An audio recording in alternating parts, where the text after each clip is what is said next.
Okay, 13th of May, garden and property tour, not including the flower garden. Here's where we'll have a pull-in for a little food and flower stand right there. And over here we have the stumpery, which we're going to include ferns, Hostas, astilbes, various mountain blueberries. Ah, yeah, lots of berries. That's where a salmon berry is going to go. That is coming out of another garden.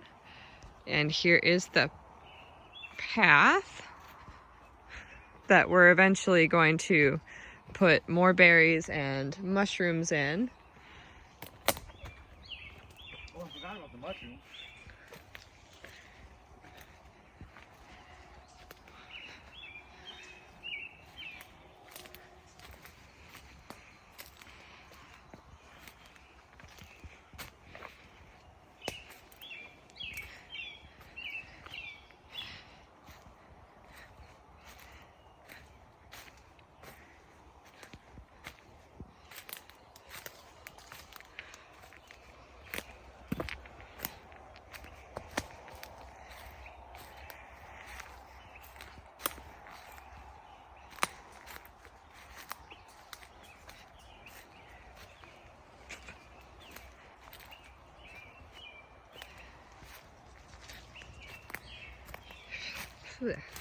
We'll clean up all the trash we keep finding in here, but we'll probably do that in the winter when everything has died back a little bit more. It's starting to come out.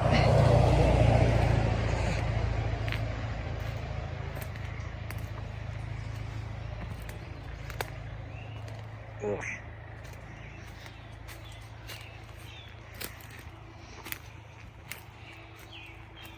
Am I going the right way, Jess? Yeah, you're supposed to go around this tree, but whatever.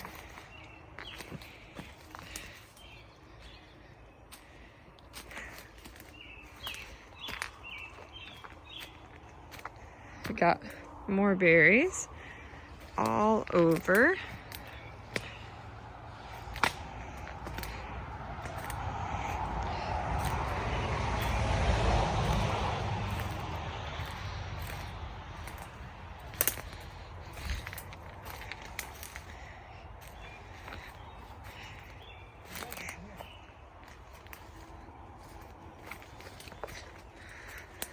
What's up?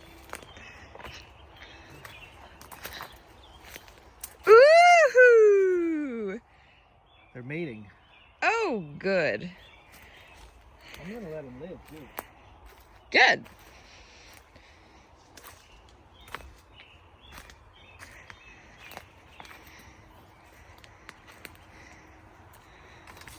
Oh boy. Oh. Ah. Gotta trim those suckers.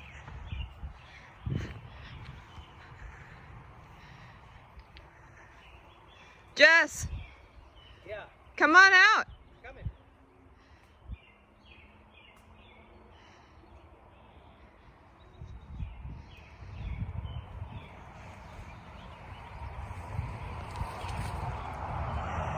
Nicely done.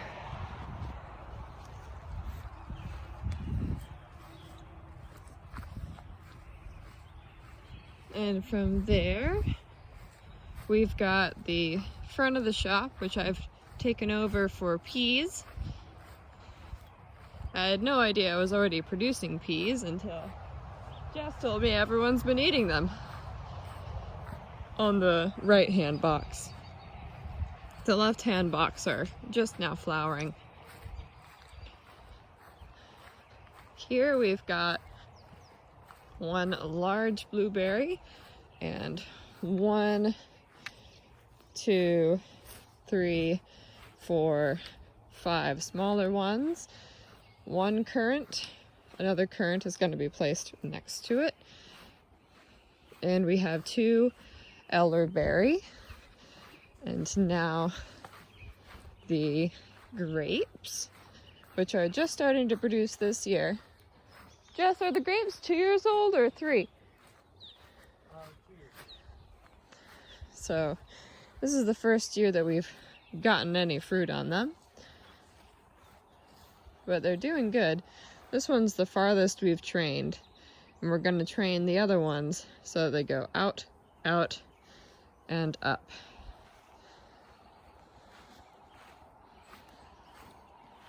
At the bottom of every pole, we've got strawberries. They're sending out some suckers, which is really good. We want them as ground cover. We're also using grass clippings as mulch. That's last year's grass clippings there. A bunny ate this one. But it's coming back strong.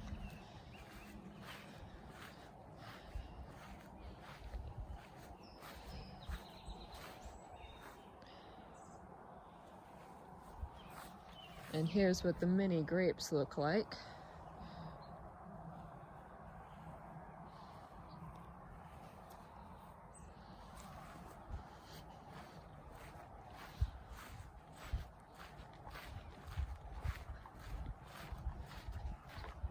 Next we have the greenhouse and compost pile. And we are going to tidy up all the bins. We don't really need any of the bins. We've got a bunch of succulents that are just hanging out in the ground, a bunch of pots that aren't being used, the compost bin, which we've dug into this year, and it has great compost. That's 3-year-old compost at the bottom. We've got tomatoes, sunflowers, dahlias. What else do we have in here? Strawberries, probably. Oh, that's a dahlia cutting, I think. Well, there's the rose, the squash, the cucumber. The rose, the squash, the cucumber. Crap, yep. There's More a couple squash under there. delphiniums and a couple other plants. Yep. And then over here we've got our lemon trees, which we need to kind of help along. They always go like this, but they never develop into lemons, so I'm wondering what'll happen with that. And now we've got the vegetable garden, and we've got white, yellow, and red, respectively, onion sets, and we've got things I found on the ground. So those are maybe garlic and maybe onions, broad beans, sweet potatoes, and they're looking good. They're looking like they're actually rebounding, which I am amazed by. Tomatillos, which are struggle bussing, little pole beans, bush beans, stringless, red cabbage, beets, Brussels sprouts, more beets, and these beets were succession planted with those, so these ones were first, and those ones were 3 or 4 weeks later.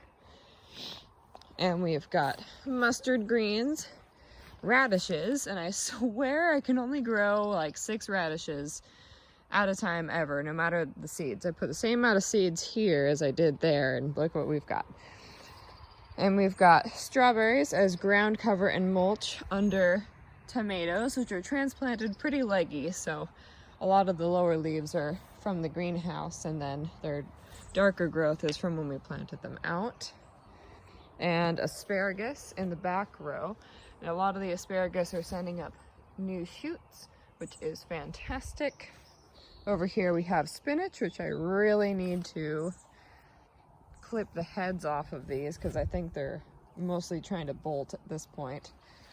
And we've got black kale that was recently transplanted out there, rainbow chard, and red Russian kale, which is absolutely indestructible, and I will be planting that forever for the rest of my life. Oh, my tea and spoon from the other day. Our pile of manure that we got from our neighbor John. Thank you, John. We've got 3 rows of potatoes. This one is blue potato.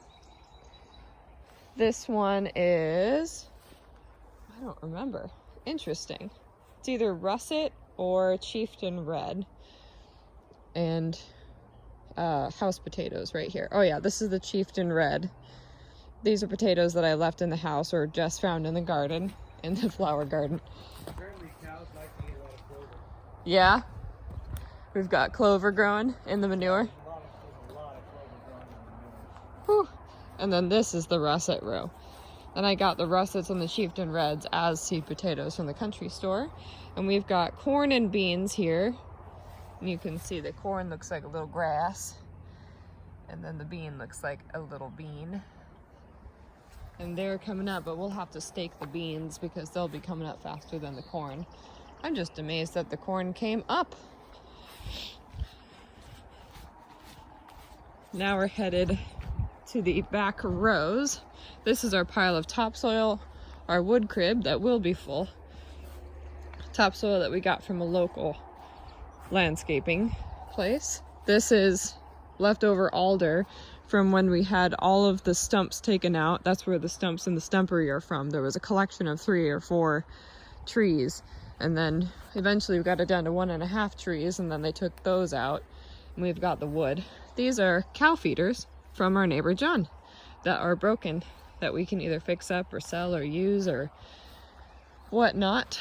So back here is an experimental feed and grain row, and about halfway through I tilled the first row to about there and then left this just layered regular our soil, compost amendment, and then a layer of topsoil, so 2 layers on top of our bare dirt.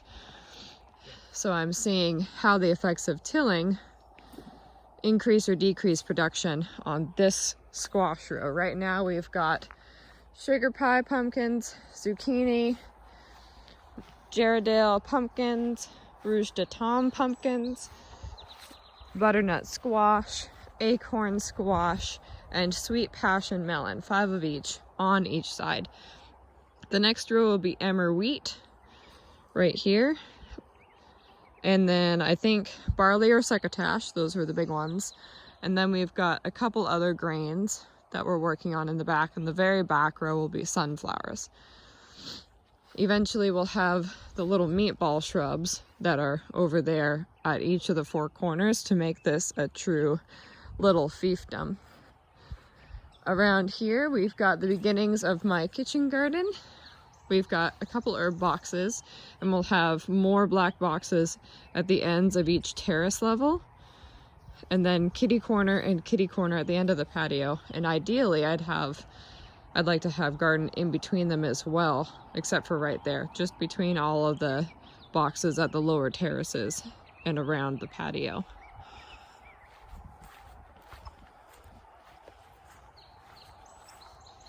Oh, I should probably show the actual contents. So we've got pretty much the same in both boxes. Chives in the back corner, cilantro, which is gone to seed, parsley, sage, rosemary around, lavender, basil, thyme, and oregano. I'm surprised I remembered all those plant names. And then we've got our orchard here. That tree did not flower this year. That one did. Both of these are ones we already had. This one we grabbed from the winery. That flowered. This guy is struggling. He flowered maybe once or twice. Growth is good on those limbs, but the rest might be dead, so we've got to trim him accordingly. Cherry tree, which we already had. Apple tree, apple tree, apple tree, and apple tree with, we think, a pear tree in the back. And we already had the pear tree, but that's never flowered, so we don't know what fruit it has, that little guy right there. This is going to be Castle Ruins, which is an outdoor kitchen, and we've got the outline for the footings for where we want to put the crumbling walls. And then you can see this is a pathway in. More foundation. We're going to have another pathway in somewhere around here. And the foundation footing dirt goes all the way around. And that's going to be a little bit raised, and we'll have a hearth and a hearth fire. This is our temporary fire pit Eventually we're gonna have a table somewhere in here, and the fire pit will be adjusted space-wise. And we've got 2 more Adirondack chairs that we're gonna put back here, and I'm really excited about those. This was an apple tree that's already been here. It's slightly off our property. I wanna take out these 2 sections so that I can get straight in for the apples and then come out. Do you have a tentative layout for the garden? I mean the castle ruins? You just did it. Oh, okay, cool. That's all you've got decided. Will you lead us on the exit?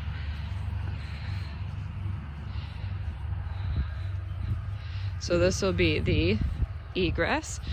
And now we're getting to the area where we have the chicken run and our future sauna area. And the sauna is gonna be tucked in right in here. Just a small shed about the size of the chicken coop that we have now. And it will face outwards, I believe, which is east. And then we've got this long run that is at the end of the, or not the end of the orchard, but it's sort of in the middle of the orchard. And this is where we're gonna put the natural pool. We tested out with that one to see what the light is like in this area at various times, and the light comes just about to that south edge of the pool, which is really nice. We're gonna bring out the pool over here so that they're an adequate distance away from the trees. We're gonna leave a little bit of gap here. Those are my chicken feeders. The kale grows up, chard grows up, and the grass grows up, and they eat all of it down. They mow it down. And these are plum trees that we grabbed from Katie, and they do have little plums growing on them right now. You can't see it, but they're producing. This is transplanted, gosh, when did we transplant them? March? No, February. It must have been February. We've got 6 female ducks, 2 male ducks, 6 hens? 9 hens. 9 hens, and 1 rooster. So this is area that we transplanted sod from the very back. Everything that's, and the front. Everywhere that's long is sod that we're letting get established, but we wrapped it all around the tree and the roadie and the coop, and it's actually doing well. We took out a hydrangea from right there, thank goodness. This will eventually be the shade garden, and we want to take out this scraggly pine tree that's not doing so hot. This will also be, this strip that's behind or east of the chicken coop will be a curated bunch of trees that we're going to call the Arboretum. What kind of trees are we thinking of putting in there? I don't know. Whatever you let me put in there. Whatever I'll let them put in there. And this is our coop.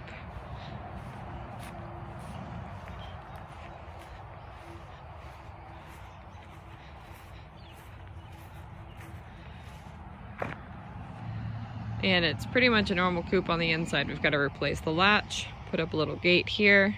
But this is our predator-proof area, and we're growing grapes. These are table grapes. The other rows of grapes. Oh, look, duck eggs I gotta get. Oh, 5 duck eggs I gotta get. They really did. When you lock them in there, and don't let them out till the morning, they definitely do their work. And this is our other table grape. Is there any other area? This is the flower garden that is getting its own independent journal entry. However, we're documenting that because Jess has it all in his head. And this is the lawn, freshly mowed. Those are the little meatballs that I was talking about earlier. And then the cow field right next door. Yeah, I can't think of anything else. Well, those are the meatballs. I just said that. Oh, okay. Okay, that's it. That is May 13th, 2020.